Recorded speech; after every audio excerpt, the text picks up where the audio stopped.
everyone, welcome to my YouTube channel. I am Swapnil Pote and you are watching Night 2.5.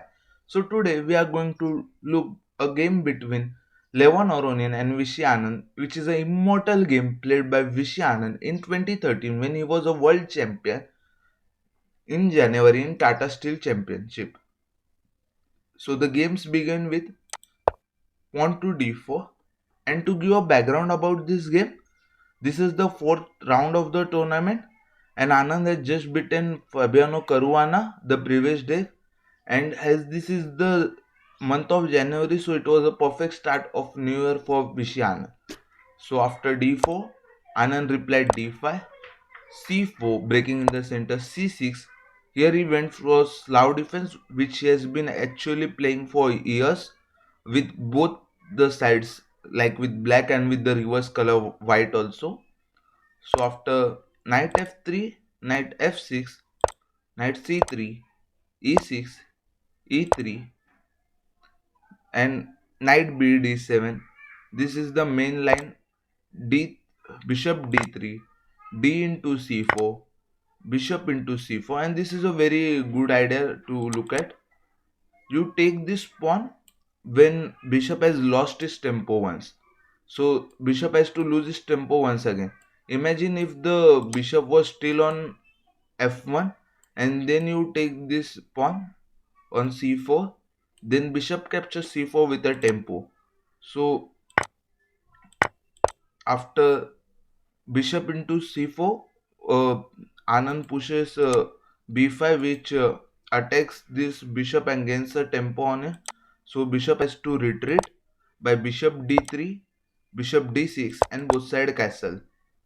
So this game was played in 2009 against Levon Aronian in Linares, where Anand was lost. So he was actually playing the same line and expecting him to play the same, because now he has prepared something against this line, which we will see in this game. So queen c2, this is the same line he wanted. Now there is some pressure on this pawn. So after bishop b7, a3, rook c8, planning to push on c5. So basically here,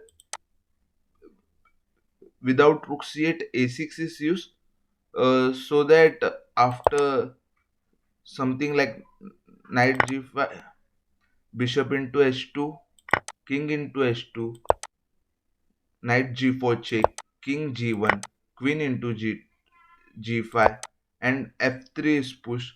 And this is the same game which Anand has lost. So he has prepared something very interesting, which is rook c8. So after knight g5, this pawn is attacked twice, and now how you have to defend it? Something like pawn to pawn to g6 can be played. Otherwise, again the same variation can happen, like bishop takes pawn on h2, king takes bishop h2, knight gives a check on g4, king retreats back on g1, queen takes knight g5. This is simply another line. This doesn't happen in the game. So after rook c8, he pushed c. Big, brilliant move, because it simply loses this b5 pawn. And Anand said in the post-match interview that he has prepared this line while playing against the World Championship against Gelfand. So he is very deep preparing it. So after knight into h7, knight g4. So first of all, while seeing what Levon had played, we should actually see what can be played. So first we have to check, can rook be the can rook capture. So if rook is captured, which was not captured in the game, there is simply a brilliant line which is followed by bishop into h2 check, king h1, because you can't take this bishop as knight protects it. So queen h4, knight g6 attacking the queen, f into g6. You can just prolong the game. It is made for sure. So you have to square free this way. So rook d1, rook f8, bishop f5, bishop g3, king g1, queen h2 check, king f1, queen into g2 check, king e1, king g1 check, queen d2, queen into f2 check, knight e2, and queen into e3 is a checkmate. So this was not played in the game. Instead, Anand played here knight to g4, and after, so basically Levon calculated this line as this is a classical game. So knight into f8 is not possible because it leads into a checkmate into 11 moves. So another move can which can be seen is pawn to h3. So what after pawn h3 is bishop h2 check, king h1, bishop h4, bishop e4, bishop into e4, queen into e4, f5, queen into e6 check, queen into s7, queen into d7, c into d4, e into d4, bishop b8, king g1, bishop h2 check, and king h1. If we look this line, like this is a draw, and basically it will favor black, as in this top level to hold a draw from black side is a very good thing. So absolutely Levon did not play moves like h3 also. He instead he instead went he instead went pawn to f4. Oh, because rook into f8 was not bishop knight into f8 was not working, and h3 will lead to a draw. So Levon was playing for the win. f4. Levon was very much finding the way at the board, so he's decided to go f4 instead of h3, which has to be said is little bit safer. Like we have saw the h3 variation.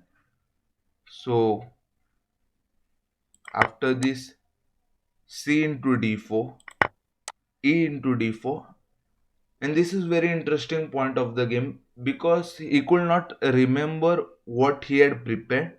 This was bit of problem because this is not the position where you can make a half move or a position that play itself. You have to make an exact move because there is a rook hanging on f8, because now knight can take this because f4 is played and no longer tricks like bishop h2 check is available. So, and there is a lot of action, you have to do the right thing, and there is some possibility he was considering like e5, knight d e5, queen h4, etc., but none of them make a lot of sense to him.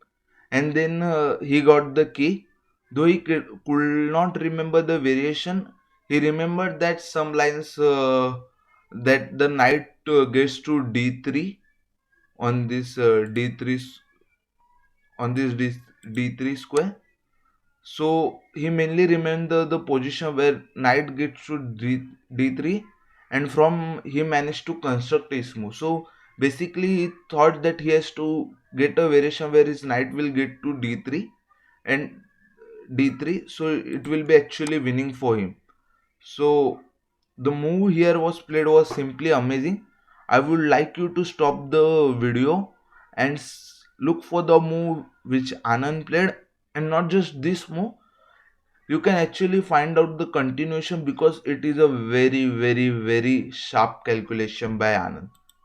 So Anand played bishop c5 and bishop e2 because something like pawn into c4 is not working, because after knight c5 this bishop is attacked twice, and if you go to save this bishop, there is nasty check of queen to d4, and if you move this king, there are ideas like knight to f2 check, and you have to take this knight because, and even after you take this knight, queen into f2, this knight you can just prolong the checkmate, and knight into f6, g into f6. This is simply very unusual. Queen means you are just prolonging the checkmate because there is this checkmate of bishop d3.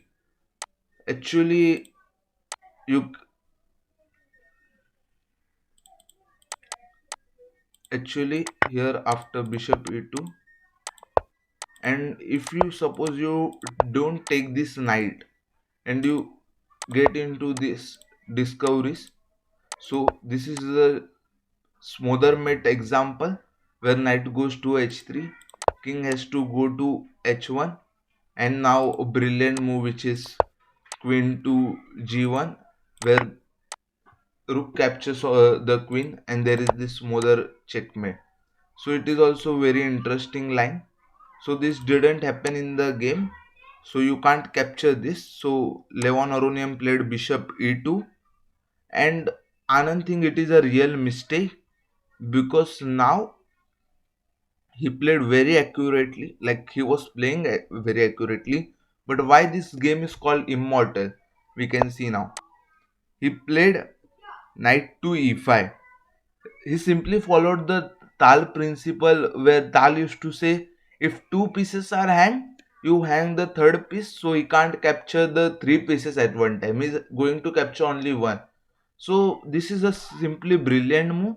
So there is a single move which is proud of the game is the move 16 of knight d5. So actually Vishy Anand is proud of this knight e5 move. So like there are some nasty tricks now. So if we check, yeah, so if you take this bishop, then the same line is going to follow even with this knight here. So it is simply a mate, so you can't take this bishop. You can't take this knight because bishop is pinning your pawn to the king. So only two takes are available. So first we are going to look at the free take, which is f into e5. So what happened after f into e5? You can find the checkmate in 4. So queen d4 check, king h1, queen g1 check, rook into g1, and knight f2 check. So again, example of smoother checkmate. So what was played in the game was bishop into g4. You want to eliminate this knight over on g4. So bishop into d4 check, king h1, knight into g4, and here the game which kept on coming to his mind was famous classic game between Rothwell and Rubinstein. For Anand, it's just a classic. He imagined for Gelfand also. He would have remembered it effortlessly. First of all, he knows his classic, and secondly, it is Rubinstein. He's one of the big heroes. Rubinstein main point was to invade the both rooks, but except for it's very similar. Here, Levon played knight into f8, which is also losing, but he thought that he will get the material, so he thought why not to take material and let Anand show the class. Again you can play something like knight to g5, which is also losing but with more accuracy. But after knight into f8, here the alternatives was very clear. In fact, for the rest of the game there is not much commentary to give. uh, I will just highlight one or two key things in the game. So fy, brilliant move. This move I like very much. Here he didn't take much time also because the ideas are very obvious. The queen is coming to h4 square, and or it's going to capturing the knight, and white really has not any good moves. So after knight to g6, queen f6, h3, queen into g6, and queen e2. The other thing is, though black is attacking very slow, Queen f6, queen into g6, queen h5, and so on. There is very little white can do because of power of his bishop and knight on g4. So queen into queen h5, queen d3. This loses immediately, but the alternative will not have changed the result. So the best game of the life, obviously, but you can find the move which Anand played and Levon actually resigned here. So the move is, if you found it, please comment down. The move is bishop e3, and you can see this very nice triangle, yeah. Because you can't take this bishop because queen into h3, king e1, and queen into g2 is just a checkmate. We'll see all the variations.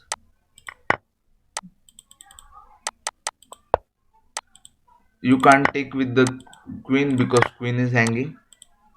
Something prominent like rook to f3 can't be played because after bishop into f3, rook, queen into d8, rook into d8, bishop into e3, queen into h3, king g1, and queen into g2 is a checkmate. So this was a brilliant game by Anand. I like this game very much. As we can see, like, he has played brilliantly in this game. So the words of Anand is, he said, so one of the best game of his life, obviously, especially against a giant like Levon. He was very happy. It was a race day and very nice thing for Anand. Hope you like my commentary. If you like, please do like, share, and subscribe, and also comment down your reviews. Thanks for watching.